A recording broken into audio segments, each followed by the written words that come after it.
들으면 들을수록 운이 좋아지는 책추남 나비스쿨 사이토이토리 100번 듣기 시리즈.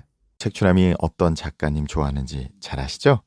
네, 정말 수많은 책들을 읽어봤지만 이렇게 마음 편하고 즐겁고 단순하면서도 효과 좋은 이런 지혜를 전해주시는 분.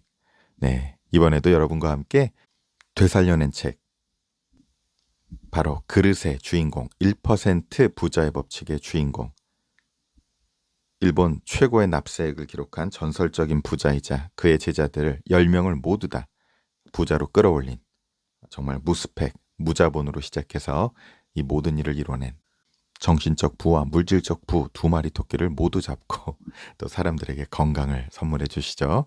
네, 건강 산업을 하고 계시니까요. 사이토이토리 씨의 100번 듣기 시리즈, 그 첫 번째 시간입니다. 주제는 각오인데요. 운이 따르지 않는 이유는 각오가 부족하기 때문입니다. 마음만 먹으면 누구나 인생에 기적을 일으킬 수 있습니다. 조건은 단 하나, 결심입니다. 사람들은 긍정적인 말을 해도 마음이 따라오지 않아 고통을 느낍니다. 고민은 사라지지 않으며 부정적인 감정을 밖으로 발산하고 싶어집니다. 하지만 지옥의 말을 내뱉는 사람은 주변을 괴롭게 하고 운도 떠나고 맙니다.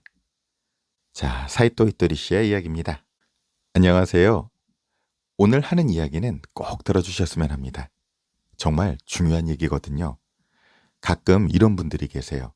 운이 좋다, 기쁘다, 즐겁다, 고맙다 등과 같은 긍정적인 말들을 하고 있는데 여전히 마음이 힘들 때가 있고 부정적인 생각이 들 때도 있다고 상담을 하시는 분들이요. 사실 인간의 고민이라는 건 없어지지 않습니다. 석가모니 같은 분도 엄청난 천재이고 머리도 뛰어나고 마음이 최고인 분이셨잖아요. 그런 분도 고민을 없애려고 폭포 아래서 수행도 하고 단식도 하고 정말 죽을 지경까지 자신을 몰아붙였어요. 그래도 고민은 사라지지 않았죠. 그래서 석가모니께서 그 모든 고행 끝에 하신 말씀이 무의미하다였어요. 인간은 고행을 해도 고민이 없어지지 않는다는 걸 깨달으신 거죠. 그럼 제가 무슨 말을 하고 싶은 걸까요? 부처님의 얼굴을 보세요. 아미타불이든 누구든 다 좋은 얼굴을 하고 계시잖아요. 이게 무슨 뜻이냐면 고민이 있어도 괜찮다는 거예요. 다만 고민이 없는 것처럼 얼굴 표정을 지어보세요. 고민이 있어도 괜찮으니까 말만큼은 긍정적인 말을 하세요. 그리고 항상 행복해 보이게 행동하세요. 그러면 주변 사람들이 아, 저 사람 행복하구나, 다행이네 하면서 안심하게 됩니다. 어떤 스트레스가 있어도 상사에게 한 소리 들어도 배우자에게 잔소리를 들어도 주변에서 싫은 소리를 들어도 자기 안에서 받아내고 절대 밖으로 부정적인 것을 내보내지 마세요. 즉 부정적인 말을 입 밖으로 뱉지 말라는 뜻이에요. 그렇게 하면 스트레스가 쌓이지 않냐고요? 쌓아두세요. 스트레스가 쌓이면 일찍 죽는다고요? 그럼 죽으세요. 너무 심하지 않냐고요? 제가 왜 이렇게까지 말하냐면요. 질질 끌면서 오래 살면서 주변에 부정적인 말을 계속 뿌리면 그게 더 민폐거든요. 덕을 쌓는다는 건 싫은 일이 있어도 자기 안에서만 받아내고 절대 밖으로 내보내지 않는 거예요. 어떤 일이 있어도 자기가 받아내고 밖으로 낼 때는 좋은 말과 좋은 미소만을 내보낸다는 각오입니다. 이런 각오를 할 때 비로소 기적이 일어납니다. 기적이 일어나지 않는 이유는 이 각오가 부족해서예요. 그 정도 각오로는 기적이 오지 않아요. 오늘부터 절대로 싫은 일이 있어도 남한테게는 부정적인 말을 하지 않겠다고 결심하세요. 공작 명왕이라는 게 있어요. 공작은 전갈이나 독충, 독사 같은 걸 다 먹어도 그 독에 당하지 않고 새 중에서 가장 아름다워요. 그러니까 제가 지금 말씀드리는 건 공작 명왕처럼 사는 거예요. 이 얘기만 제대로 이해하고 오늘부터 무슨 일이 있어도 행복한 표정을 짓고 행복한 말을 하세요. 주변 사람들이 당신은 고생한 적이 없나 봐요. 이렇게 말하면 당신은 이긴 거예요. 왜냐하면 당신의 표정과 말이 고생 따위에 지지 않았다는 뜻이니까요. 싫은 일이 있어도 절대 말로 내보내지 않는 사람은 반드시 고생에 지지 않는 사람입니다. 각오를 단단히 하세요. 배짱을 가지고 하는 사람에게 반드시 기적이 일어납니다. 행복해지기 위한 각오를 해야 합니다. 이 각오와 결심이 정해지면 내일부터라도 기적이 움직이기 시작합니다. 최근 제자가 되고 싶다는 분들이 계셔서 그런 분들에게도 이 얘기를 해줍니다. 지금부터 할 얘기는 일의 성공 법칙입니다. 동시에 정신적인 성공 법칙이기도 해요. 이 둘은 같은 거예요. 이걸 이해하면 일에서도 반드시 성공할 수 있고 정신적인 성공도 할 수 있어요. 이게 제가 제자들에게 가르치는 것의 핵심이에요. 궁극적으로 말하면 제가 가르치는 건 이것밖에 없어요. 그러니까 이것만 실천하시면 됩니다. 여러분이 성공하지 못하고 마음이 행복하지 못한 이유는 딱 하나입니다. 그건 지혜라는 것의 쓰임을 모르기 때문이에요. 지금부터 지혜의 쓰임을 말씀드릴게요. 간단하게 자신이 라면집을 한다고 생각해 보세요. 어떤 일이든 상관없어요. 그때 자기 가게를 둘러보고 여기서 매출을 올리는데 돈을 한 푼도 쓰지 않고 손님을 부를 수 있는 게 몇 개나 있는지, 그런 아이디어를 몇 개나 낼 수 있는지 생각해 보세요. 돈을 안 쓴다는 거 제로라는 겁니다. 자, 그러면 가게를 청소하자. 맛을 좋게 하자. 손님한테 친절하게 하자. 매장에 붙여둔 글귀를 바꿔보자. 이런 생각들이 나오죠. 우선 그걸 해보는 겁니다. 동네 사람들한테 친절하게 대하는 것, 할 수 있는 게 많아요. 그걸 먼저 해보세요. 그러면 손님한테 더 웃으면서 어디서 오셨어요? 하고 말 걸어오는 것도 좋아요. 이렇게 공짜로 할 수 있는 걸 철저하게 해보는 거예요. 그런데 돈이 얼마나 늘어날 건지에 대한 지혜가 없는 사람에게 처음으로 지혜가 생겼을 때, 자, 10,000원을 줄 테니 이 돈으로 손님 부를 방법을 생각해봐. 라고 하면 쿠폰을 만들자, 서비스 하나 더 주자, 뭐 하나 더 주자, 뭐든 생각이 나게 돼요. 10,000원 쓰는 법을 알게 되는 거죠. 지혜를 쓸 줄 모르는 사람한테 돈을 줘도 기초가 없으니까 그런 경우는 잘 해낼 수 없겠죠? 이래서 가장 중요한 건 지혜예요. 웃는 얼굴이라든지 공짜로 할 수 있는 것들이요. 그 공짜로 할 수 있는 걸 안 하는 사람한테 돈을 주면 그 사람이 가게 고치자, 다른 데는 어떻게 하니까 우리도 이렇게 하자고 하면 결국 돈을 쓸 줄 모르는 사람한테 돈을 쓰게 하니까 망하는 거예요. 이해하시겠어요? 지혜라는 것의 쓰임을 모른다는 뜻이에요. 그러니까 그걸 제대로 모르면 일을 잘 할 수 없어요. 먼저 돈을 쓰지 말고 지혜를 내야 해요. 돈을 안 쓰고 지혜를 짜내야 한다고요. 그럼 직장인 얘기를 해볼게요. 정신적인 얘기입니다. 직장인이 저는 이런 회사에 다니는데 스트레스가 많아요. 이러면서 여러 가지 말을 하는데 부장이 잔소리를 안 하면 행복할 것 같아요. 차를 살면 행복할 것 같아요. 이러는데요. 아니에요. 현재 상황을 전혀 바꾸려고 하지 마세요. 그냥 그 상태에서요. 부장이 아무리 잔소리해도 상관없어요. 저는 이럴 때 산속에서 수행을 한다고 생각해요. 부장을 부장 폭포라고 부르면서 폭포 아래서 수행하는 기분으로 있어요. 그리고 아무리 싫은 소리를 해대도 남한테는 싫은 소리를 안 해요. 저 사람이 싫은 소리를 안 해주면 수행이 안 되잖아요. 저를 위해서 말해주는 거예요. 오늘도 해주세요. 내일도 해주세요. 그래도 저는 주변 동료나 집에 가서도 절대 싫은 소리는 안 해요. 그런 수행이에요. 중요한 건 아무것도 바꾸지 않고 그 회사에서, 그 처한 환경에서 먼저 행복해지세요. 거기서 행복해진 사람이 직장을 바꾸는 건 괜찮아요. 그것도 못하면서 직장만 바꾸면 싫은 사람은 어디에나 있어요. 뭔가를 손에 넣으면 행복해진다고 생각하지만 그러면 또 다음 걸 손에 넣어야 하고 계속 쫓아다니다가 파산할 수도 있고 빚만 늘어날 수도 있어요. 그것보다는 지금 아무 것이 없을지라도 확실하게 행복해 보세요. 이걸 할 수 있게 되면 장사를 해도 행복하고 어디에 있어도 행복해요. 행복을 지혜에서 만들어낼 수 있어야 해요. 일이라면 지혜에서 시작해야 해요. 처음 가게를 만들 때는 돈이 들죠. 하지만 그걸 번창시키는 지혜는 무에서 나오는 거예요. 지혜를 먼저 제대로 쓸 줄 안 다음에 돈을 써야 해요. 그러니까 아무것도 없어도 행복하고 열심히 일하다가 작은 경차라도 사면 행복한 거예요.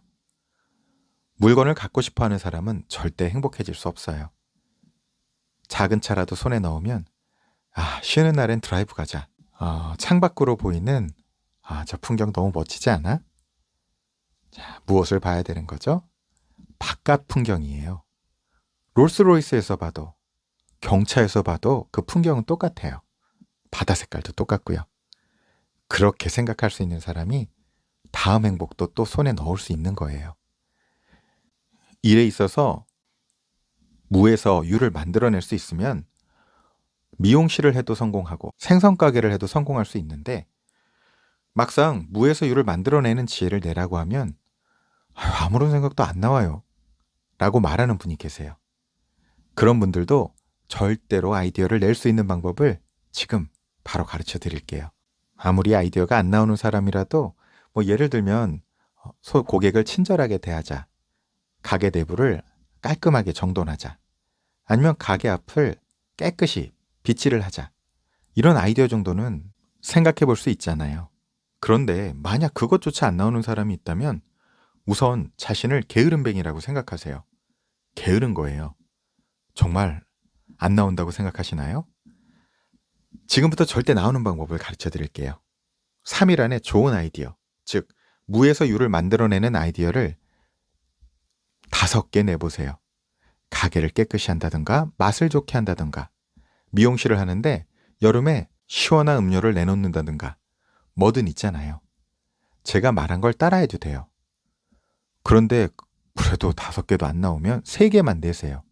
3일 안에 3개만 내세요. 그런데 이것도 못 내면 총살감이에요. 정말 자신이 총살당해도 안 나올 거냐고 생각해보면 1시간에 5개 정도는 나와요. 만약에 진짜 총살당할 상황이 되면 당황해서 이거 할게요, 저거 해볼게요 하면서 나올 거잖아요. 그러니까 사실은 게으른 거예요. 아시겠어요? 만약 아이디어가 안 떠오르면, 이 아이디어를 떠올리지 못하면 총살당한다고 생각해 보면 돼요. 자, 장사하는 사람은요, 아무리 작아도 경영자예요. 경영자는 머리를 써야 해요. 손발만 움직여서는 안 돼요. 이제부터 경영자가 됐으면 직장이었을 때는 프로다, 장인이다, 요리의 달인이다, 그럴 수 있겠지만 사장이 되면 경영을 공부해야 돼요. 기술만 가지고 승부 보겠다는 건 게으르단 뜻이에요. 이해하세요? 요리사가 요리 잘하는 건 당연한 일이에요. 미용사가 파마 잘하는 건 당연해요. 그러면 계속 기술인만 돼요. 경영자가 된다는 건 제대로 그걸 생각하고 사람을 고용하고 세금을 내고, 그러면 나라가 돌아가고, 일하는 사람이 거기 와서 젊은 사람이 취직해서 밥벌이를 할 수 있는 사람이 되는 기회를 제공한다는 거예요.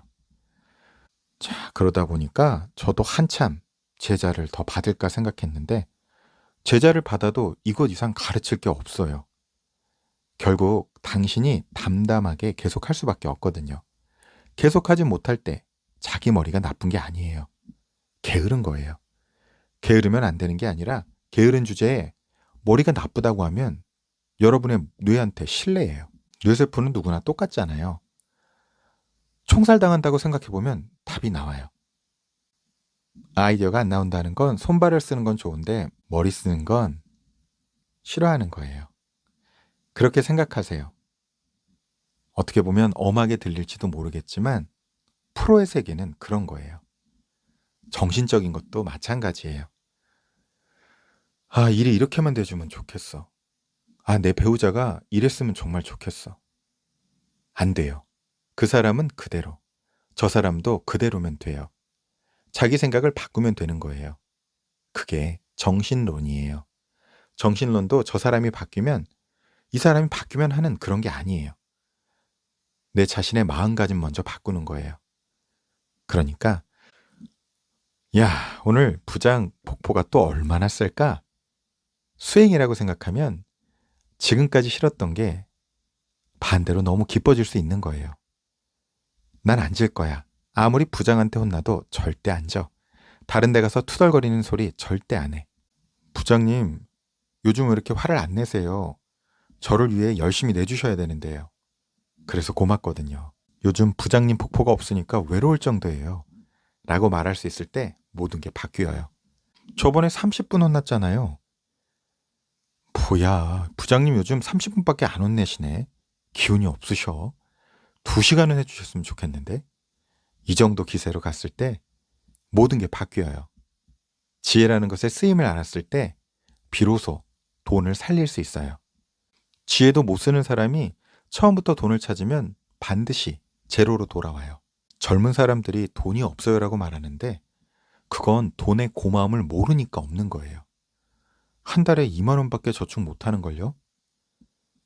1년이면 24만 원이에요. 1년 일해서 24만 원이라는 무게를 모르는 거예요.